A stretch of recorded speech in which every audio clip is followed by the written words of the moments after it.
Welcome to footballgameplan.com, where football makes sense. I'm Tyler Merkovich alongside the Zarda Playbook, Emery Hunt, bringing you our 2010 season preview for the New York Giants, coming off a 500 year. They started off 5-0, and they really faltered down the stretch. They gave up 85 points in those last two games, but injury bug plagued them all year. Whenever the Giants have very disappointing seasons, it is because of the injury bug, and Tom Coughlin is going to try to bring this team back to where it was a couple years ago, Super Bowl contending team. So Eli Manning's coming in, great year statistically. Wide receiver they thought was a detriment, but Eli really stepped up, especially in the passing game. Question is running backs. Brandon Jacobs, can he stay healthy? That big 6'4", 250-pound frame, always getting banged up. And Ahmad Bradshaw also. So one of them guys needs to step up, and they really need to get their old roots of really running the football. Yeah, two guys I want to keep an eye on at the running back spot. You look at a guy that was injured last year in the preseason, Andre Brown, out of North Carolina State, looked outstanding in the preseason, so keep an eye on him. And also Gatrell Johnson out of Colorado State, 5'11", 230 pounds. Originally with San Diego Chargers. Right, came over to the Giants and looked exceptionally well as when he got time last season, late in the season. So all that is, encompasses the running game. They really need the running game, to be honest, because the passing game, I think, is going to take care of itself. Eli is fine, outstanding as a quarterback. His leadership is unquestioned. The battle at the quarterback spot between backup Jim Sorgi and rookie Rhett Bomar. That'll be something to watch throughout the preseason, how Bomar does, and if he can unseat Sorgi. Last year, that definitely wasn't a problem because people were definitely comfortable with David Carr coming in for Eli Manning. Now it's a different story because those guys really haven't had too much experience. Sorgi has to hate the Mannings. He has to.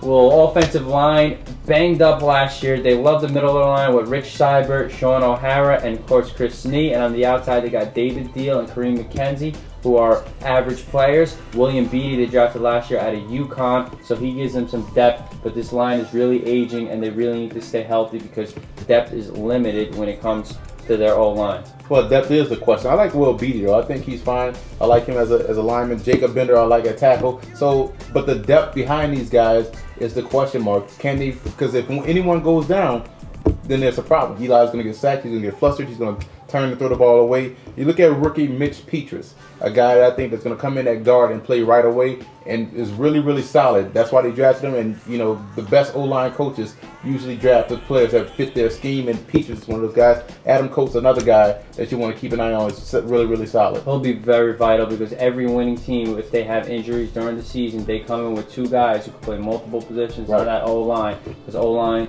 a lot of players get banged up. Wide receiver was a surprise last year. Steve Smith, even though he's a little under 6 foot, he's one of the best in the league. Had a career year last year, of course. Hakeem Nicks really came on as a rookie. The big injury, though, is to Dominic Hickson, who's that third, fourth receiver, and he blew out his knee already, and he's a kick returner and punt returner also. But Mario Manningham really stepped up, so if he could provide some continuity and consistency, then those three receivers are great. Kevin Boss was pretty good, and Travis Beckham they drafted last year.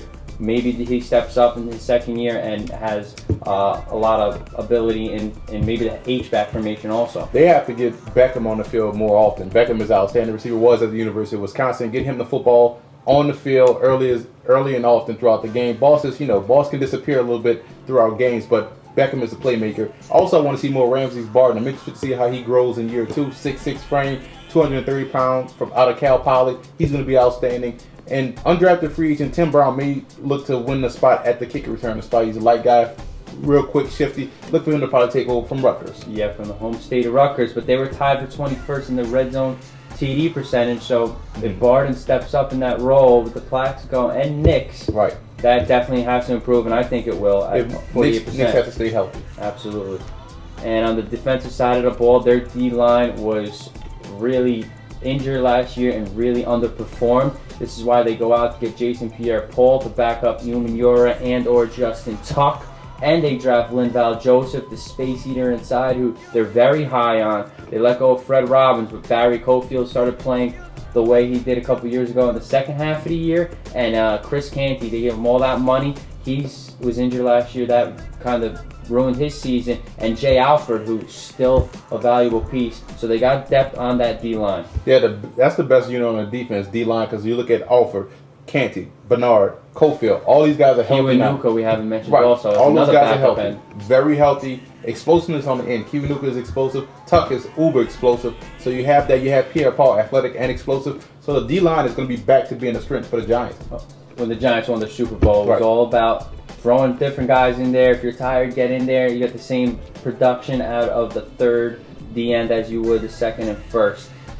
Linebacker, big question marks here. Antonio Pierce is cut. He was the vocal leader. Michael Boley is injured last year too, but he stepped up. He's more of a cover guy than a rush guy. But Jonathan Goff or Jarvis Wilkinson will compete for the middle job, and Clint Syntham came on as a rookie last year. Guy out of Virginia, Chase Blackburn, has been there for a while. Brian Keel out of BYU, another backup. So question marks in this linebacking unit, but if they step up, they can make their front seven very solid. I think Boley is the man. If Boley can stay healthy, he's outstanding. You can't go wrong with a Southern Miss defender. So Boley is a guy that's out tremendous. You know, you also keep an eye on rookies. Phillip Dillard, I think he's going to come in and start. I think he's that type of playmaker out of Nebraska. And also rookie Adrian Tracy out of William & Mary. We covered the FCS. He dominated the FCS down there at William & Mary. So he's going to be outstanding. As he's smart enough to learn another position. So he's going to play outside backer, and he's going to provide some pass rush from the linebacker spot. Well, part of the reason they were tied for 30th in scoring defense, giving up almost 27 points per game, was because their safety was just getting beat over the top, and the cornerbacks, and with the depleted D-line and all the injuries, they couldn't get to the quarterback, so they were leaving their cornerbacks out there for a while. But Corey Webster, he gave up a lot of touchdowns last year. He still has promise at one corner. Terrell Thomas out of USC, he's coming into his own. Aaron Ross was banged up last year. You need to get him on the field if you're a Giants fan. And they picked up Antrell Roy from Arizona to pair up with Kenny Phillips, who really injured his knee. He'll probably be 80%, but 80% of Kenny Phillips is probably better than 50% of the league at safety. You also pick up Deion Grant, and Michael Johnson got a lot of time at safety, so he's got experience as a backup also. And Bruce Johnson is small, but he's another cornerback they have, so their secondary really needs to improve here. Yeah, I really like Thomas and Webster. Webster has to get back more to his lockdown days. He can really catch the football, so that's an added benefit. You also look at Thomas, physical guy at USC that also has ball skills. Bruce Johnson was a surprise last year as an undrafted free agent. So I don't have a problem with the starting corners. Is the nickel corner is the question. Will it be Aaron Ross? Will it be whoever they decide to bring in?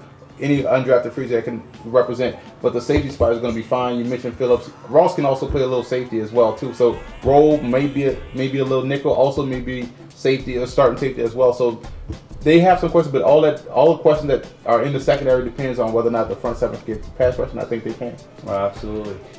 It definitely rides the secondary. They tried to improve it with Roll. Now they get Phillips back. They got that Miami tandem at safety. Deion Grant is not too old either, so he's been very serviceable in the league. Defensive coordinator is Perry Fuel, so he really hopes to really rush the quarterback. Sheridan, they didn't like him playing back in coverage, and they're real upset with that. That's why Fuel comes over from Buffalo, who did a pretty good job as an interim coach up there. Special teams, Tom Quinn's their coordinator, and Hickson, that injury just kills them because they were 28th already in kick returns. They were pretty good in punt returns, tied for 6th in the league. But Lawrence Tynes, their place kicker, really doesn't have too much power in his kick, so he doesn't get long field goals and he doesn't get touchbacks. And Fiegels retires, so they bring in Matt Dodge, a rookie from East Carolina. I don't know if anybody has directional awareness that Fiegels had, so special teams is a big question mark for the Giants. Yeah, I think with Tim Brown returning, I think he's going to have a shot to return kicks. And I think Matt Dodge is going to do well. Outstanding kicker from East Carolina. Well, the Giants are going to try to bounce back this year. It would be very interesting. Yeah, I think, you look at the Giants, the fact that they're, if they can get some sound running game and able to get some consistency, if those guys can stay healthy, the running game just has to get 4 to 4.5 yards a carry. That's going to help out that passing game play action. They'll be fine. I think the Giants are going to be back where they need to be at the top of the division, competing with the Cowboys and the Redskins and the Eagles. So it's going to be a dogfight. Again, the Giants D-line, healthy, is one of the best D-lines in the league. Oh, yeah. Offensive line also. Look for Ahmad Bradshaw and Hakeem Nicks to have big years. So it's going to be an awesome fight in the NFC East. For more, visit footballgameplan.com/NFL or check out our YouTube channel at youtube.com/footballgameplan.